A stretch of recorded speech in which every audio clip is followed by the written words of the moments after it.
Une médecine à deux vitesses, c'est ce que redoute le personnel hospitalier avec le projet de loi Bachelot.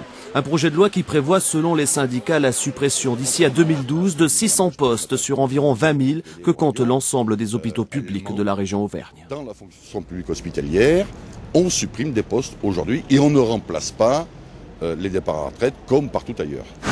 Le CHU de Clermont-Ferrand, par exemple, afficherait un déficit de 12 millions d'euros et l'objectif du gouvernement est le retour à l'équilibre budgétaire dans les hôpitaux publics. Mais pour y parvenir, les syndicats ne veulent pas que cela s'inscrive dans une logique de rentabilité à l'instar d'une entreprise privée. Pour être rentable, il faut supprimer des effectifs. On ne peut pas soigner correctement sans avoir des effectifs corrects dans chaque service. Le personnel hospitalier demande donc le retrait pur et simple de la loi Bachelot. Il n'est pas le seul à avoir cette revendication. Les agents des caisses primaires d'assurance maladie ou encore ceux de la DRAS et DAS se sont aussi rassemblés. Leur service serait remplacé dans le cadre de la loi par une agence régionale de santé, un puissant outil technocratique selon eux dont ils ne veulent surtout pas.